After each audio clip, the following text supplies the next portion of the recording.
Good morning, everybody. Welcome to Omaha. I know we had a chunk of you here last year for the first time we did this. This is the second time.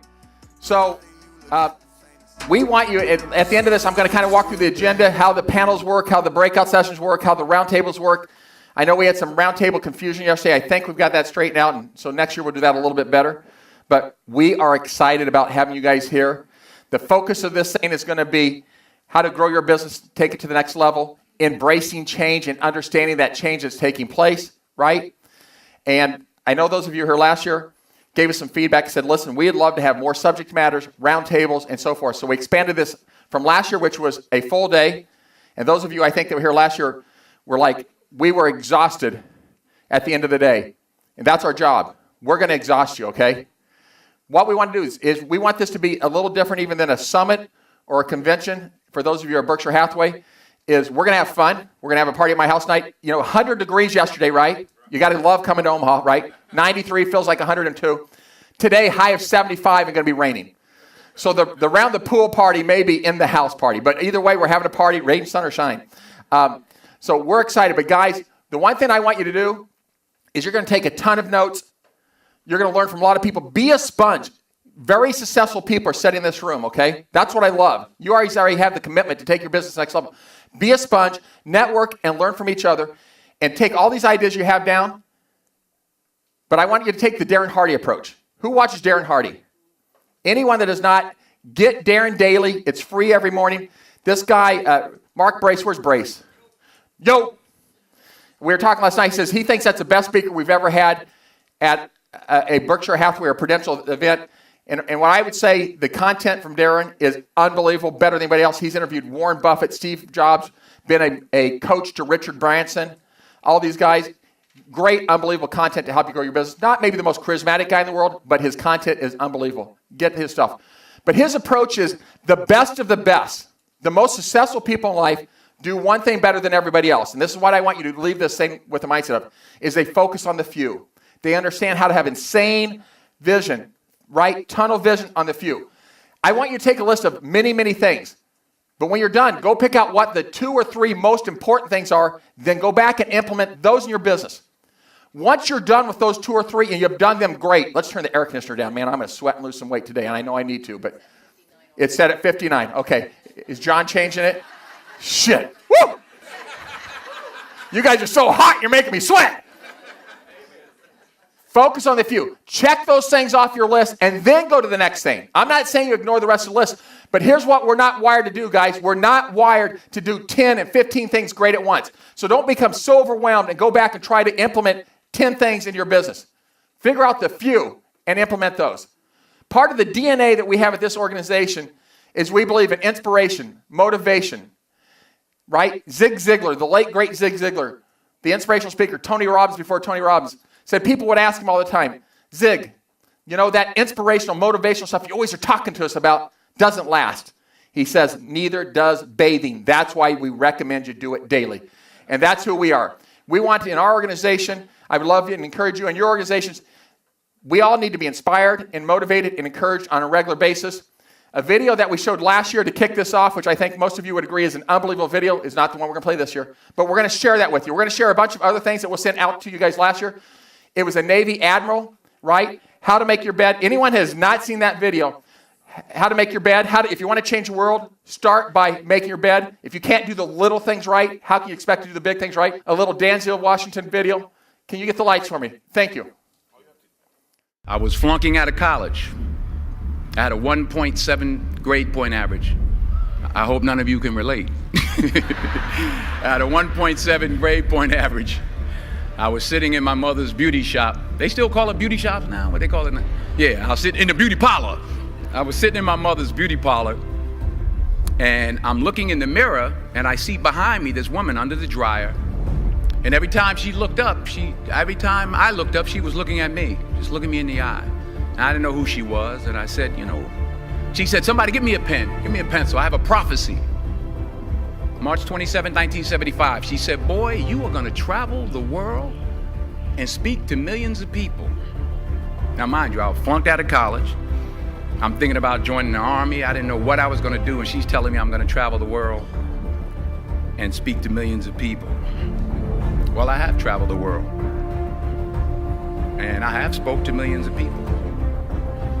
But that's not the most important thing, the success that I had. The most important thing is that what she taught me and what she told me that day has stayed with me since. I've been protected, I've been directed, I've been corrected. Fail big. That's right. Fail big.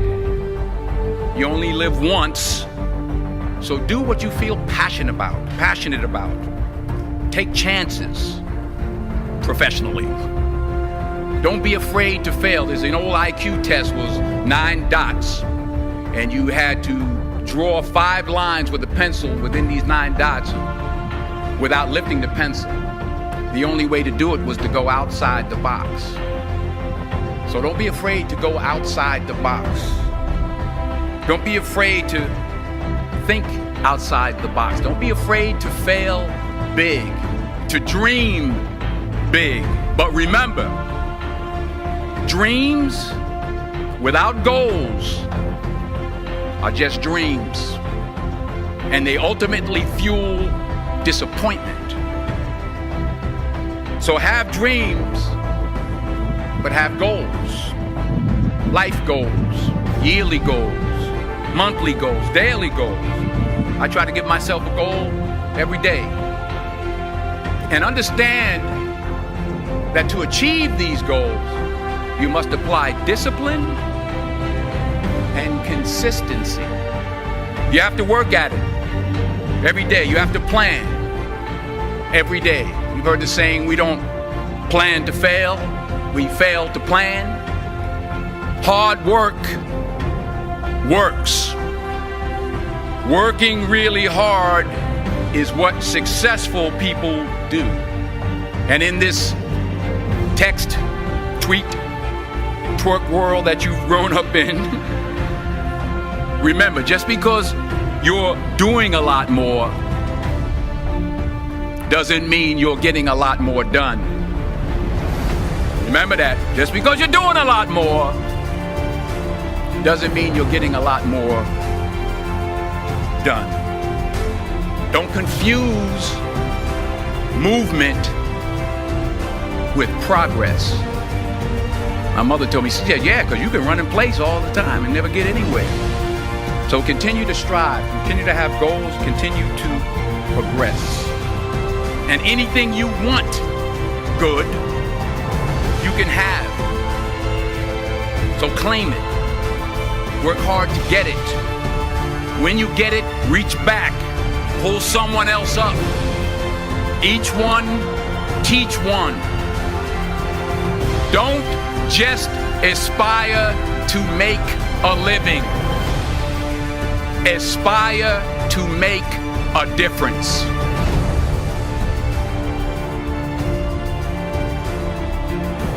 I love that. Dreams without goals are just dreams, right? Dreams without goals are just dreams. One of the things you're going to hear a lot of people talking about is doing little things consistently over time, putting processes in place. Working hard without understanding where you're going is not productive. So have goals. We're big on having goals. You need to be effective and efficient in what you do. You need to make sure that you're working smart. I think those are ideas you'll pick up here today. So I want to read a little thing that, and any of you that have heard me say this before, don't answer this question. My agents have heard this. Anyone else? I want to read something, and I love what this thing says. It's titled, Who Am I? Okay? I am your constant companion, greatest helper or heaviest burden. I will push you onward or drag you down to failure. I am completely at your command. Half the things you do, you might as just well turn over to me, and I will be able to do them quickly and correctly. I am easily managed. You must merely be firm with me. Show me exactly how you want something done, and after a few lessons, I will do it automatically. I am a servant of all great people and of all failures as well. Those who are failures, I have made failures. I am not a machine, though I work with all the precision of a machine, plus the intelligence of a human being. You may run me for a profit, or you may turn me for ruin. It makes no difference to me. Take me, train me, be firm with me, and I will place the world at your feet. Be easy with me, and I will destroy you. Any of those who have not heard this, who am I? Habit. I am a habit. Right? I am a habit. And that's what we want to talk about doing. We want to talk about consistently doing little things great with a process and a procedure. My friend Inky Johnson, who I brought in to speak at May to our organization, unbelievable inspirational speaker. Let's send Inky's video that Ty sent me, the 10, 11 minute video on Inky Johnson. He spoke to almost all the NFL teams. Inky Johnson, and we'll send all these things to you guys, sent me a video on Saturday morning. He says, Vince, you're going to love this video.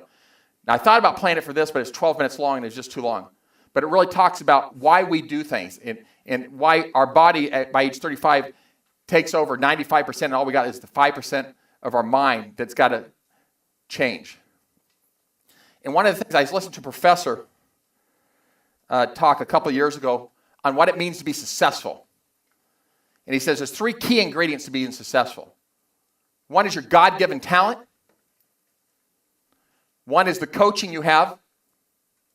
And one is mindset. And by the way, don't underestimate coaching. It's crazy to me, the most successful people in the world have coaches. Richard Branson has Darren Hardy coach him. Inky Johnson says, I have 4 different coaches, a spiritual coach, a financial coach, a business coach, a relationships coach. Why do the best of the best have coaches? Put yourself in situations where you're part of think tanks, mastermind groups, or have other people around you to be a sponge to learn from, tweak you. None of us have the ability to see everything and tweak our business or our personal life as we need.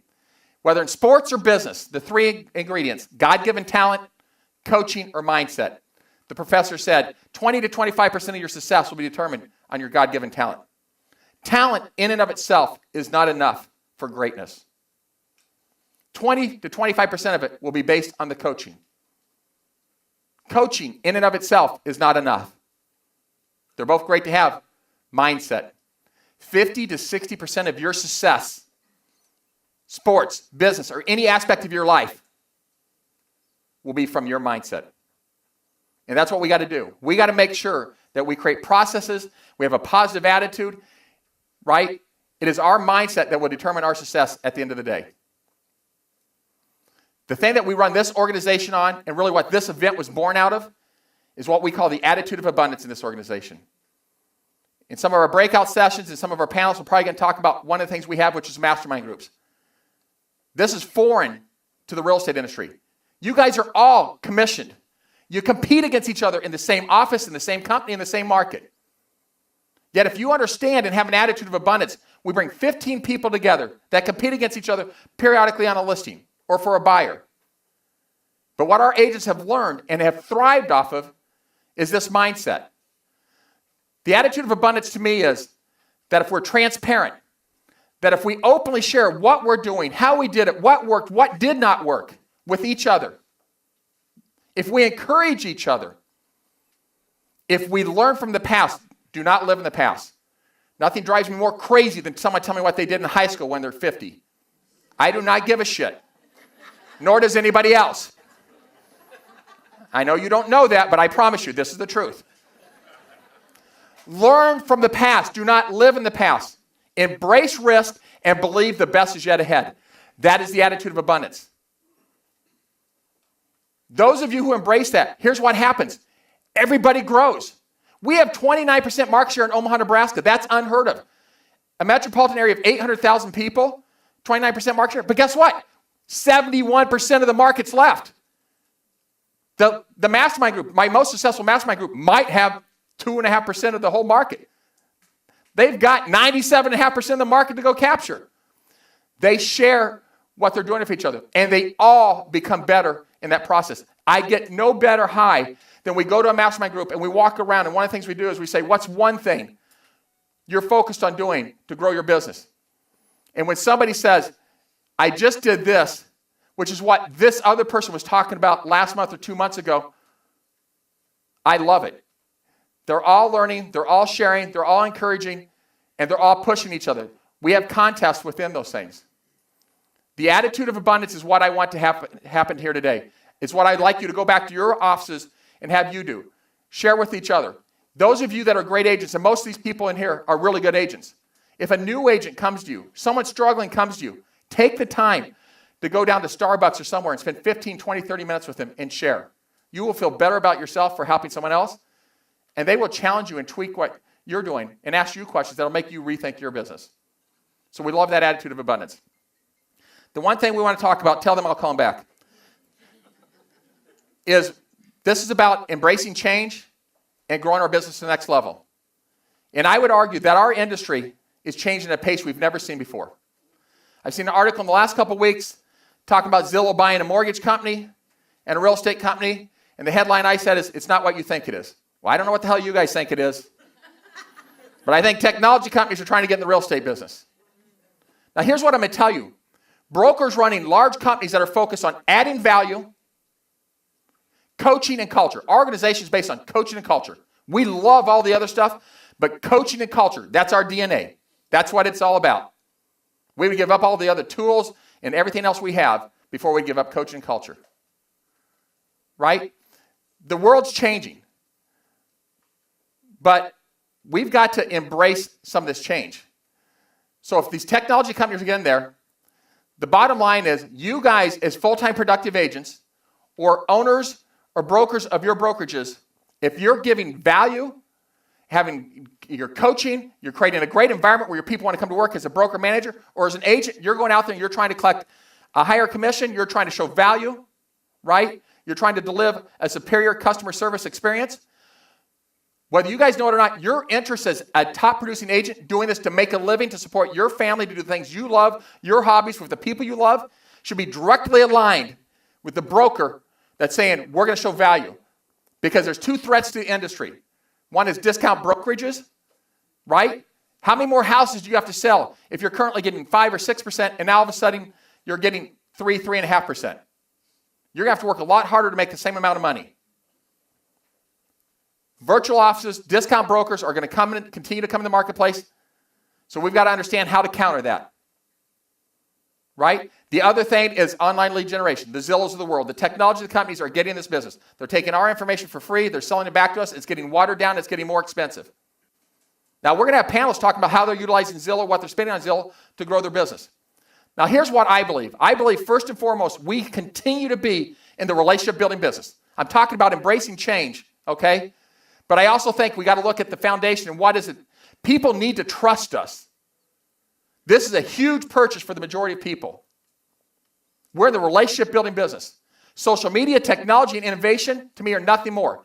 Very important, nothing more, but they're nothing more than vehicles to help us create an opportunity to build and nurture a relationship, to take our business to the next level, right? So we're going to marry the two together.